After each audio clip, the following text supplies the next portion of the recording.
Rasulullah SAW bersabda menjelaskan kepada kita, barang siapa yang dikehendaki untuk mendapatkan kebaikan oleh Allah Subhanahu wa taala, yusib minhu, maka orang tersebut akan diuji oleh Allah Subhanahu wa taala. Hadis ini diriwayatkan oleh Al-Imam Al-Bukhari di dalam sahihnya. Dalam hadis ini Rasul sallallahu alaihi wasallam menjelaskan kepada kita, may yuridillahu bihi khaira. Barang siapa yang dikehendaki oleh Allah untuk mendapat kebaikan, halan wa ma'alan, baik di saat itu dia mendapat kebaikan atau di masa yang akan datang. Maka ketika Allah Subhanahu wa taala menghendaki hambanya mendapat suatu kebaikan, yusib minhu, maka orang tersebut, hamba tersebut akan diberi ujian oleh Allah Subhanahu wa taala. Sebagian ulama menjelaskan arti daripada ujian tersebut adalah, yaitu Allah Subhanahu wa taala menurunkan bencana baginya, musibah, entah itu penyakit atau kehilangan harta atau ada yang terjadi pada orang yang ia kasihi. Tujuannya tak lain agar Allah Subhanahu wa taala mengangkat derajatnya. Jadi orang yang diuji sama Allah Subhanahu wa taala itu enggak semuanya terus kita bisa pandang, oh orang ini dapat musibah berarti orang ini buruk. Tidak. Karena ujian itu tanda kasih sayang Allah Subhanahu wa taala kepada hambanya. Dan di dalam Al-Qur'an Allah Subhanahu wa taala telah menjelaskan dalam firman-Nya surat Al-Baqarah. Allah Subhanahu wa taala berfirman, "Walanabluwannakum bisyai'in minal khauf wal ju' wa naqsim minal amwal wal anfus wath thamarat wa basyiris sabirin."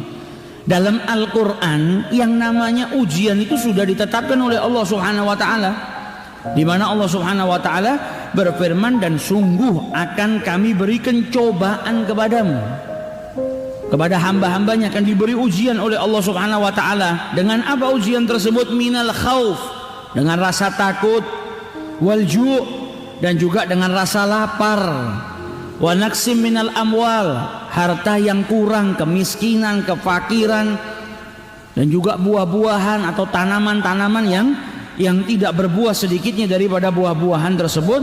Itu ujian-ujian dari Allah Subhanahu wa taala, dan disebutkan dalam ayat ini wa basyiris sabirin.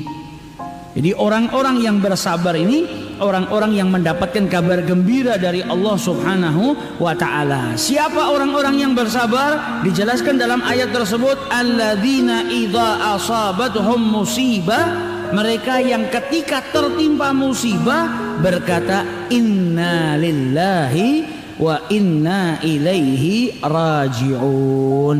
Nah, ini orang-orang yang diberikan kabar gembira oleh Allah karena kesabarannya ketika mendapatkan ujian dari Allah Subhanahu wa taala. Ulaika alaihim shalawatun min rabbihim, mereka dapat salawat dari Allah Subhanahu wa taala, dapat rahmat dari Allah Subhanahu wa taala, wa ulaika humul muhtadun. Jadi manusia nggak bisa menghindar dari ujian. Setiap orang yang hidup di muka bumi ini tak lepas dengan ujian yang datangnya dari Allah Subhanahu wa taala. Kadang sehat, kadang sakit, diuji sama Allah. Kadang nikmat, kadang diberi ujian sama Allah Subhanahu wa taala, kenikmatan itu hilang daripada dirinya. Kadang punya harta yang berlimpah, kadang diuji sama Allah Subhanahu wa taala, kehilangan hartanya atau kerjaannya tidak jalan sebagaimana biasanya. Nah, ini ujian-ujian ada hikmahnya, bukan tidak ada hikmahnya. Dan jikalau Allah Subhanahu wa taala hendak mengangkat derajat hambanya atau menginginkan kebaikan dari hambanya, yusib minhu, maka hamba tersebut diuji oleh Allah Subhanahu wa taala. Jadi kalau kita melihat ada seseorang yang sedang diuji sama Allah Subhanahu wa taala, jangan kita su'dzon, jangan kita sangka kalau orang ini sedang diseksa sama Allah Subhanahu wa taala, hidupnya nggak ada enak-enaknya, dikasih sakit nggak sembuh-sembuh, sakit belum selesai sudah dikasih musibah yang lain, musibah ini pasti karena perbuatan maksiatnya. Bukan, bisa jadi orang ini sedang diangkat derajatnya oleh Allah taala karena apa? Allah Subhanahu wa taala melalui lisan nabinya menjelaskan kepada kita, kalau Allah sudah menginginkan kebaikan bagi hambanya, maka hambanya diuji oleh Allah Subhanahu wa taala. Bisa jadi malah kita yang nggak pernah dapat ujian, kita sedang nggak disayang sama Allah Subhanahu wa taala, atau kita jauh daripada kebaikan. Karena tanda-tandanya orang yang dicintai oleh Allah Subhanahu wa taala diberi ujian. Bahkan para kekasihnya Allah, anak cucu Adam ini yang paling istimewa dari keturunan anak cucu Adam ya para nabi sama para rasulnya Allah. Sedangkan Nabi sudah menjelaskan kepada kita apa asyaddul bala, bencana ujian yang paling besar dialami oleh siapa? Dialami oleh anbiya wal auliya, para nabinya Allah dan para wali-walinya Allah. Di sini kita dikasih tahu kalau ujian, bencana yang turun yang menguji seseorang bukan berarti semuanya adalah murka dari Allah. Karena apa? Para nabi diuji oleh Allah, para rasul diuji oleh Allah, para wali-walinya Allah juga diuji oleh Allah Subhanahu wa taala.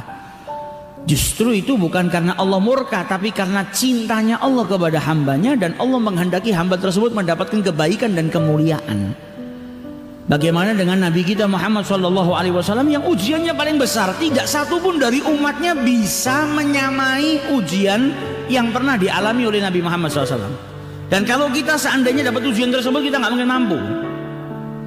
Nabi Muhammad dalam kehidupannya diuji oleh Allah Subhanahu Wa Taala, padahal sudah pasti masuk surga, padahal nggak punya dosa.